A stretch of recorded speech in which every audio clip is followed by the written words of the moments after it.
Rail सफर में भीख मांगने के दौरान एक भिखारी को एक सूट बूट पहने सेठ जी दिखे। उसने सोचा कि ये व्यक्ति बहुत अमीर लगता है, इससे भीख मांगने पर ये मुझे जरूर अच्छे पैसे देगा। वह उस सेठ से भीख मांगने लगा। भिखारी को देखकर उस सेठ ने कहा, तुम हमेशा मांगते ही हो, क्या कभी किसी को कुछ देते भी हो?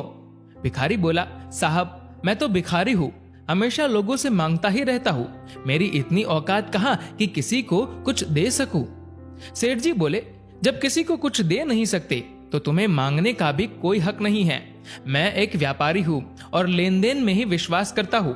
अगर तुम्हारे पास मुझे कुछ देने को हो तभी मैं तुम्हें बदले में कुछ दे सकता हूँ।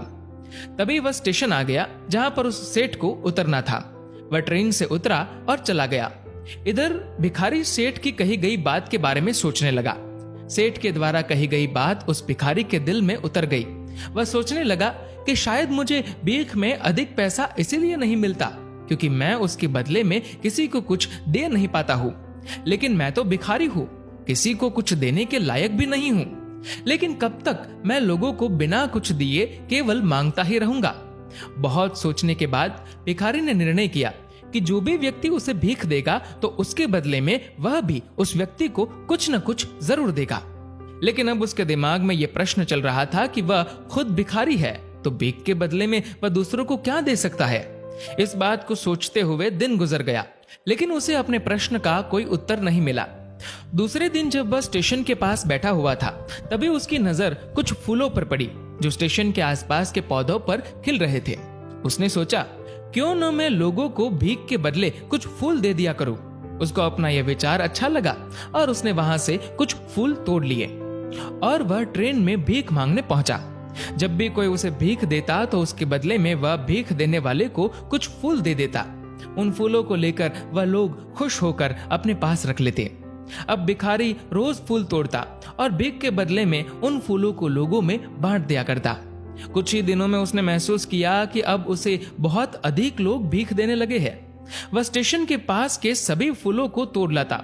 जब तक उसके पास फूल रहते तब तक उसे बहुत से लोग भीख देते थे, लेकिन जब फूल बांटते बांटते खत्म हो जाते तो उसे भीख भी नहीं मिलती थी। अब रोज ऐसा ही चलता रहता था। एक दिन जब वह भीख मांग रहा था तो उसने देखा कि वही सेठ जी ट्रेन में बैठे हैं, जिसकी वजह से उसे भीख के बदले फूल देने की प्रेरणा मिली थी।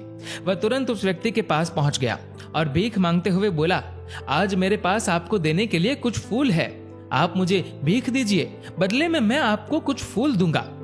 सेठ ने उसे भीख के रूप में कुछ पैसे दे दिए और भिखारी ने कुछ फूल उसे दे दिए। उस सेठ को ये बात बहुत पसंद आई। सेठ जी बोले, वाह क्या बात है, आज तुम भी मेरी तरह एक व्यापारी बन गए हो। इतना कहकर फूल लेकर वह सेठ स्टेशन पर उतर गया। लेकिन उस सेठ द्वारा कही गई बात एक बार फिर से उस भिखारी के दिल में उतर गई। वह बार बार उस सेठ के द्वारा कही गई बात के बारे में सोचने लगा और बहुत खुश होने लगा। उसकी आंखें अब चमकने लगी।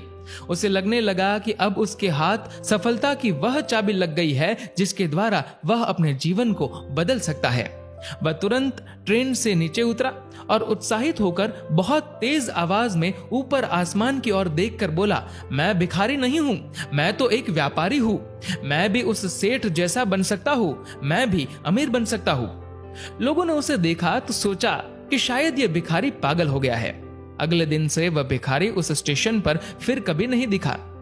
एक वर्ष बाद इसी स्टेशन पर दो व्यक्ति सूट बूट पहने हुए यात्रा कर रहे थे। दोनों ने एक दूसरे को देखा तो उनमें से एक ने दूसरे से हाथ मिलाया और कहा, क्या आपने मुझे पहचाना? सेठ जी बोले, नहीं तो, शायद हम लोग पहली बार मिल रहे हैं। भिखारी ने कहा, सेठ जी आप याद कीजिए, हम पहली बार नहीं बल्कि तीसरी बार मिल रहे हैं। सेठ जी बोले, मुझे याद नहीं आ रहा, वैसे हम पहले दो बार कब और कहां मिले थे? अब पहला व्यक्ति मुस्कुराया और बोला, हम पहले भी दो बार इसी ट्रेन में मिले थे। मैं वही भिखारी हूँ जिसको आपने पहली मुलाकात में बताया कि मुझे जीवन में क्या करना चाहिए और दूसरी मुलाकात में बताया कि मैं वास्तव में कौन हूँ। सेठ बोले, ओह याद आ गया, तुम वही भिखारी हो जिसे मैंने एक बार भीख देने से मना कर दिया था और दूसरी बार मैंने तुमसे कुछ फूल खरीदे थे। लेकिन आज तुम सूट बूट पहने कहाँ जा रहे हो और आजकल क्या कर रहे हो? सेठ जी मैं वही भिखारी हूँ, लेकिन आज मैं फूलों का एक बहुत बड़ा व्यापारी हूँ और इसी व्यापार के काम से दूसरे शहर जा रहा हूँ। आपने मुझे पहली मुलाकात में प्रकृति का नियम बताया था, जिसके अनुसार हमें तभी कुछ मिलता है जब हम दूसरों को कुछ देते हैं। लेन देन का यह नियम वास्तव में काम करता है। मैंने ये बहुत अच्छी तरह महसूस किया है, लेकिन मैं खुद को हमेशा भिखारी ही समझता रहा। इससे ऊपर उठकर मैंने कभी सोचा ही नहीं। और जब आपसे मेरी दूसरी मुलाकात हुई, तब आपने मुझे बताया कि मैं एक व्यापारी बन चुका हूँ। अब मैं समझ चुका था कि मैं वास्तव में एक भिखारी नहीं बल्कि व्यापारी बन चुका हूँ। मैंने समझ लिया था कि लोग मुझे इतनी भीख क्यों दे रहे हैं, क्योंकि वह मुझे भीख नहीं दे रहे थे बल्कि उन फूलों का मूल्य चुका रहे थे। सभी लोग मेरे फूल खरीद रहे थे क्योंकि इससे सस्ते फूल उन्हें कहाँ मिलते। मैं लोगों की नजरों में एक छोटा व्यापारी था, लेकिन मैं अपनी नजरों में एक भिखारी ही था। आपके बताने पर मुझे समझ आ गया कि मैं एक छोटा व्यापारी हूँ। मैंने ट्रेन में फूल बांटने से जो पैसे इकट्ठे किए थे, उनसे बहुत से फूल खरीदे और फूलों का व्यापारी बन गया। यहाँ के लोगों को फूल बहुत पसंद है और उनकी इसी पसंद ने मुझे आज फूलों का एक बहुत बड़ा व्यापारी बना दिया। स्टेशन आने पर दोनों साथ उतरे और अपने अपने व्यापार की बात करते हुए आगे बढ़ गए। मित्रों, इस कहानी से हमें बहुत कुछ सीखने को मिलता है। कहानी में सेठ जी लो और दो के नियम को बहुत अच्छी तरह जानते थे। दुनिया के सभी बड़े व्यापारी पूंजीपति इसी नियम का पालन करके ही बड़े व्यापारी हुए हैं। दोस्तों, इस वीडियो को लेकर आपकी क्या राय है, नीचे कमेंट करके जरूर बताएगा। और अगर वीडियो अच्छा लगा हो तो इस वीडियो को लाइक करेगा और शेयर करेगा ज्यादा से ज्यादा लोगों तक। और दोस्तों, ऐसे ही और भी इंस्पिरेशनल वीडियोस के लिए सब्सक्राइब करें हमारे यूट्यूब चैनल को और फेसबुक पर फॉलो करें हमारे पेज को। धन्यवाद।